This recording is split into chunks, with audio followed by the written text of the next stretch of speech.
approaching the Three Sisters with her ladyship. The place has been tarted up since I've been here. And of course the cockatoos, because you can't get rid of them in the mountains. Evan. Oh my god. Where were we when you... Careful, Bun Bun. Yeah, where were you when you canned yourself? Evan, where were you? Oh, this was a hungry Nice dry stone walling of a sort. More for show than blow. Lavatories and an information centre. Another cockatoo.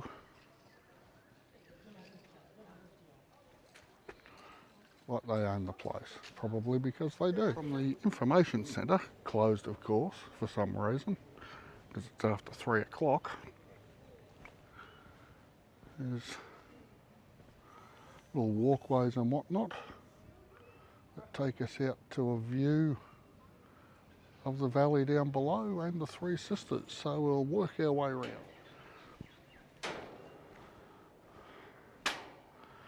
You'll notice they're all metal steps because there's a fairly high risk of bushfire through here. It's only a matter of time really. And this timber flooring here, I can't remember the name of it, but it doesn't burn all that much. Takes a while to lose its strength. Let's have a quick look over the edge there and across to the other side. We can go back up to where we came from, or we'll keep going. And of course, wouldn't be a walk without some tree ferns. They just look different from the ones in Tassie. Probably similar species, but yeah. And out there, it's your first glimpse of the Three Sisters, those three rock piles poking up. Picked the right time of the day to do this, with the sun shining on the Three Sisters. I'll put a link to the story about them. It's also a Three Sisters reserve down in northwest Tassie, so there are parallel stories everywhere. But you can see the valleys looking a little bit misty. There's been some hazard reduction burns because it's autumn and it's better to burn off now and have wildfires in the depths of summer. Magnificent World Heritage National Park on the edge of Sydney for autumn. It's where things start to come alive a bit after the heat of summer. But the bush is constantly falling down upon itself and regenerating itself. There's another view of a tree fern. And some more in there too. They will grow just about anywhere. Life is like that. So looking across the valley, all the way back to the Three Sisters. You might be able to see there's a little walkway out there on the left-hand one. They used to run ropes across the top and people have picnics on top of the middle one and the last one. But it was doing too much damage to the rocks, so they put a stop to that. But you get a look there at the sheer drop down to the bottom. It's an impressive viewing spot here. Very old sandstone, Sydney Sandstone Basin.